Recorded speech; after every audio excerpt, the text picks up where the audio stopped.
छोटी सी भजन है, और आपको लोग बंद करते हैं।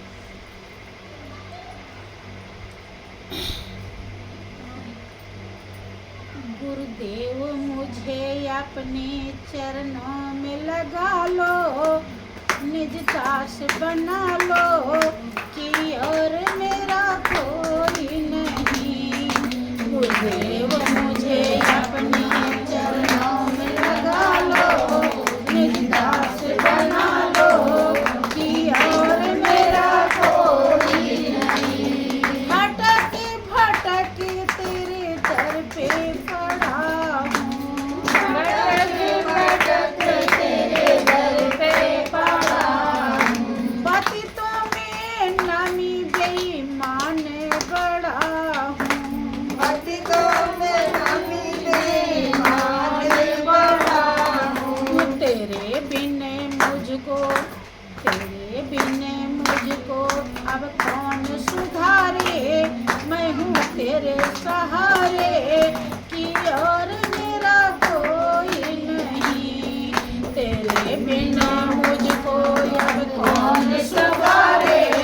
मैं हूँ तेरे सहारे, कि और मेरा कोई नहीं। गुरुदेव मुझे अपने चरणों में लगा लो, गुरुदेव मुझे अपने चरणों में लगा लो, निज दास बना लो, कि और मेरा कोई नहीं है। गुरुदेव मुझे अपने चरणों में लगा लो, निज दास बना लो, कि और मेरा कोई नहीं।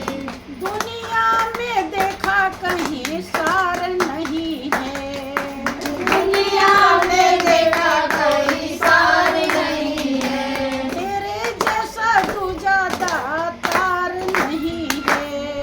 तेरे जैसा दूजा दातार नहीं है। तेरे ही दर पे सब हाथ पसारे, तेरे ही दर पे सब हाथ पसारे, दुख सबका तुटारे, कि और मेरा कोई नहीं।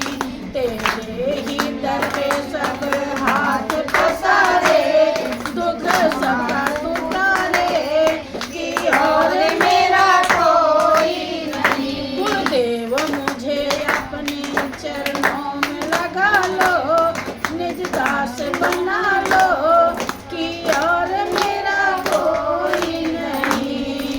गुरुदेव मुझे अपने चरणों में लगा लो, निज दास बना लो, कि और मेरा कोई नहीं। दुनिया में ढूंढा कहीं प्यार नहीं है, दुनिया में ढूंढा कहीं प्यार नहीं है। तेरे जैसा सच्चा कोई यार नहीं है। तेरे जैसा सच्चा कोई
गुरुदेव मुझे अपने चरणों में लगा लो, निज दास बना लो कि और मेरा कोई नहीं। गुरुदेव मुझे अपने चरणों में लगा लो, दास बना लो कि और मेरा कोई नहीं। हमारे अंदर जब ऐसे भाव आ जाते हैं तो हम भले घर गृहस्थी में रहते हैं, रहते हुए भी हमेशा हम सत्य में रमते हैं। सत्य की पहचान करने वाले भी गुरुदेव होते हैं, सत्य तक पहुंचाने वाले भी गुरुदेव होते हैं और सत्य पर चलाने वाले भी गुरुदेव ही होते हैं। अगर उनके चरणों से हम अलग हो जाएं, हम उनसे कोई मतलब न रखें, तब हम कभी भी सत्य तक पहुंच नहीं सकते। उन्हीं के सहारे से हम सब कुछ कर सकते हैं और बिना उनके सहारे के हम कुछ भी नहीं। यही कारण है कि रामकृष्ण जैसे अवतारी भी इस दुनिया में आए, वो बिना गुरु आज्ञा के कोई काम ही नहीं किया। यहाँ तक कि भगवान राम के लिए जिक्र आता है कि अपने गुरु की 16 प्रकार से पूजा करते थे। 1-2 प्रकार से नहीं, 16 प्रकार से, जिन्हें भगवान कहा जाता है। अब विचार कीजिए। और गुरु महाराज जी जब उनके घर आ गए तब कहने लगे अब मेरा घर पवित्र हो गया। और गुरुदेव आप अपने आप आए, हमें बुला लिए होते, हम आपको लेकर आते। आए तो घर पवित्र हो गया, लेकिन दुख इस बात का है कि आप स्वयं आए। गौर करें, जहाँ भगवान ऐसे संत की इतनी बड़ी गिनती कर रहे हैं, तो वो संत कितने हितकारी होते होंगे, कितने उपकारी होते होंगे, जिनकी महिमा भगवान ने गाई और गा भी नहीं पाए। अगर उनके वाणी का, उनके उपदेश का हम उल्लंघन करते हैं तो हमारा कल्याण कभी भी संभव नहीं। इसलिए अर्जी मेरी है, मर्जी तो आप ही लोगों की रहेगी, क्योंकि मनुष्य अपने भाग्य का निर्माता स्वयं होता है। अगर आपको अपना भाग्य बनाना है तो स्वयं ही समझना होगा। अच्छी तरह से इस दुनिया को प्रेमी भक्त पढ़ना सीखें। जब आप पढ़ना सीख लेंगे तो आपके उद्धार के लिए कोई नहीं रोक सकता। पढ़ेंगे तो डिग्री जरूर मिलेगी। पढ़ना क्या है? यही पढ़ना है कि जब हम नहीं आए थे तब हम किसके थे? हैं? कौन था हमारा? माता पिता, भाई बंधु, बेटा बेटी, कोई था? कोई नहीं था। और जब जाएंगे तो भी नहीं रहेगा। फिर तो 4 दिन के मेले में इस सच्चाई को हम क्यों भूल जाएंगे? जब नहीं आए थे तब भी उसी के थे, और जब जाएंगे तब भी उसी के रहेंगे।